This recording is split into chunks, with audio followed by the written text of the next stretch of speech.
Hello. In my role at LinkedIn in the UK, I get to connect with incredible business leaders who are setting the bar for employee engagement in this new world of work. Now, AI is changing so much about how we work, but people remain at the centre. And that's why the Chief People Officer has never been more important.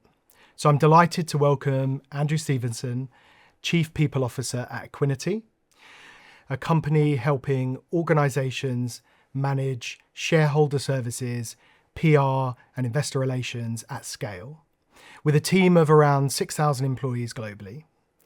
And today we'll be talking about how AI, talent and evolving employee expectations are reshaping the workplace, and how leaders like Andy are guiding their organisations through this change. So Andy, let's get started. Fantastic. Welcome to LinkedIn. Great to have you here. Could you maybe give us a quick intro and tell us a bit about how you arrived at Equiniti? Yeah, absolutely. I mean, Andy Stephenson, as you said, delighted to lead the HR function across Equiniti. Started my background many years ago actually in sales roles in retail. And really in that background learned about how people are vitally important. And then over the years, I've been fortunate enough to work in training and development, as it was called at the time, and then move into leading organisations in CHRO roles. And eventually, about 5 years ago, find myself at Equiniti, a great opportunity to lead the people function in a business that genuinely can be the leading player in the world at what we do. So absolutely love the role. Great, and great to have you here for this conversation. Since stepping into your role at Equiniti, what have been some of your top priorities as you've led the talent function, and what are some of the moments or initiatives that you're most proud of? I think when you lead an organisation like Equiniti that serves some of the largest organisations in the world and looks after their shareholders and in many cases their customers, what you've got to do is deliver a fantastic and professional service. And you've got to do that through all of your teams right through the organisation. So our people strategy really focuses on being customer focused, making sure that everybody at every level understands what is the end result for those clients. You've also, though, got to focus on having great leadership. You've got to make sure you're developing your people through the organisation.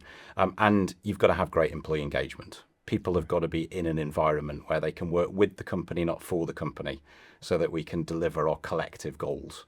And so we've done a number of initiatives that have done that. We've heavily focused on learning and development, and LinkedIn have been a vital partner in that. But all the way through that, we've done incredible employee listening. So we know we're delivering what people want for our employees, because that delivers great service for our clients. Yeah, great. On the LinkedIn platform, we see a over 200% increase in members adding AI literacy skills to their profiles in the UK, which highlights the urgency for continuous upskilling around AI. Could you tell me more about how Equiniti is approaching AI readiness within your workforce? And can you share any initiatives or lessons that you've learned so far? Absolutely. I think AI is an enormous opportunity for us and our sector.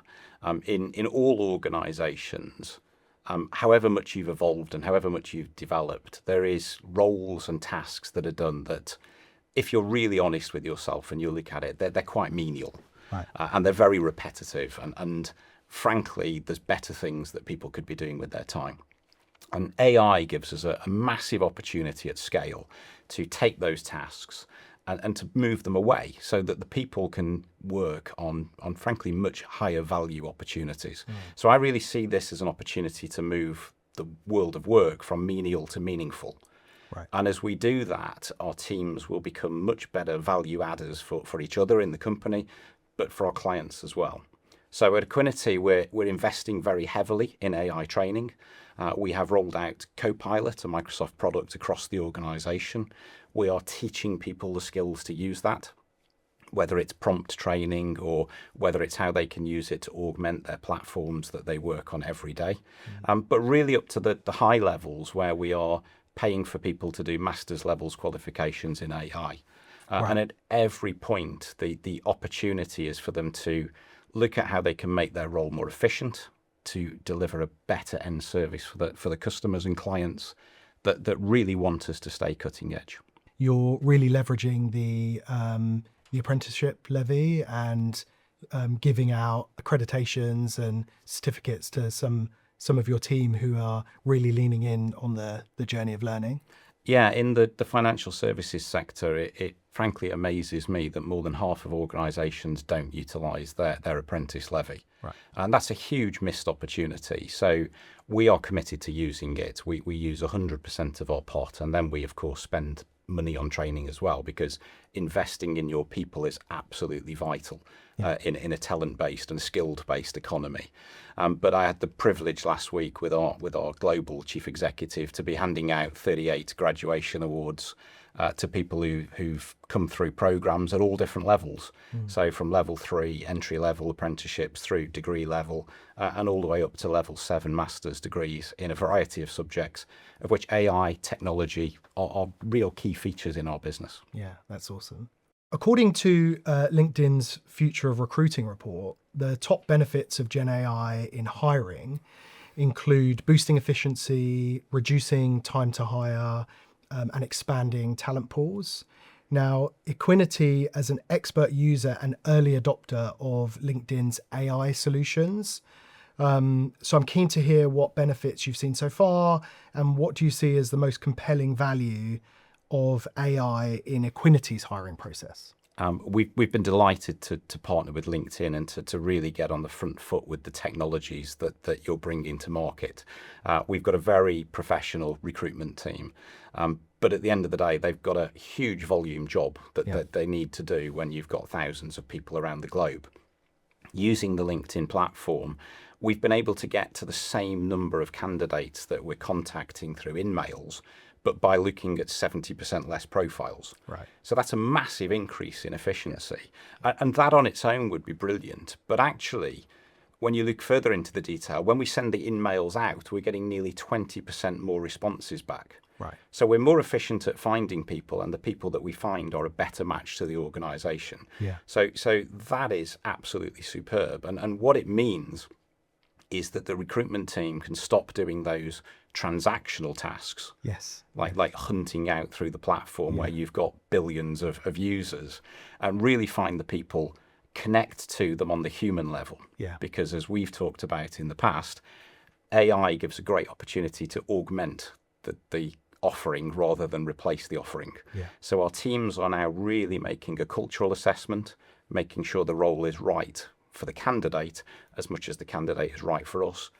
That makes them more successful when they arrive in the business. So I'm delighted we've trialled it, because actually it's real tangible results that it's delivering. Equiniti has been named a top employer in 2025 in the UK, US, and India, which is a huge achievement. So congratulations to you and your team, especially in such a competitive talent market. What do you believe sets Equiniti apart as an employer, and what is top talent in financial services really looking for today? Firstly, the accolades that we've won are testament really to the 6,000 people around the globe and the culture that they create every single day, and that focus that they have on delivering for each other and delivering for clients and customers. To be more tangible for people listening to this, I think what helps us be successful is our people strategy is fundamentally based on two pillars. Firstly, we do look at best practice in the market, and we talk to our partners, people like LinkedIn and so on, and find out what you're doing. And our general philosophy is to try and adopt best practice. The second thing we do, though, is really listen to our employee base. So we survey all of our employees every single month. We're delighted that over 80% of them invest their time every month in telling us what they think about the business, good and bad. We don't get everything right. Yeah. But crucially, we respond to that feedback. So myself and the CEO will go on a broadcast, we'll talk to everybody, we'll say what we've heard, we'll say what we've done about it. And therefore, people know that we're working with them to make it a better organisation. And the with them is key. I believe people these days want to work with an organisation, not for an organisation. They want to understand that it's a two-way arrangement, that they can develop, they can get better skills, and that they get something out of it that's beyond the paycheck. Yeah. And I think if you create an environment where that's possible, with good training, good development, good well-being, good properties, good buildings, that's an engaging workforce, and that gets the best out of everybody. Yeah. And I think we do that better than most. We've got a fantastic group of people across the entire people function, across talent management, across training and development.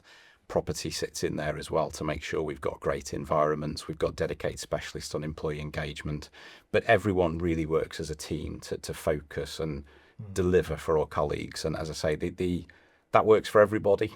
It's a two-way arrangement, but ultimately it delivers for clients and customers. Now, LinkedIn data shows that communication is a top in-demand skill within financial services. How important are soft skills like communication and collaboration within your talent strategy? And how are you developing those skills or hiring those skills in? Collaboration is actually one of our values, which is how important it is to us. And people all around the globe have got to work together. That's critically important. The other thing is, in this day where AI is starting to take the transactional tasks out of the organisation and out of the contact with clients, it's the personal skills that are the bits we need people to do. So it's absolutely vital that we do that. Our talent structure is designed to recruit people who meet our values, of which collaboration is one of them. And we're able to leverage tools like LinkedIn to really see the skills that people have got in there, look at the kind of organisations we can bring people in from, or the educational backgrounds we can bring people on where they'll have that skills, and bring them into the organisation. For the organisation itself, we invest very heavily in training. And that's a combination of digital training approaches with things like LinkedIn Learning, but also old-fashioned, for want of a better phrase, classroom training, where we really work with people to bring up their skills. And we then track the skills right across the organisation. So we can see what benefits people in their performance, and we can help them with what they need to build their career. So in our performance management, we ask people where they want to get to. And that means it really is a performance review where we can guide them and coach them on what training is needed to help them meet their ambitions. But absolutely, soft skills are critical to our success. Bring it back to AI for a moment.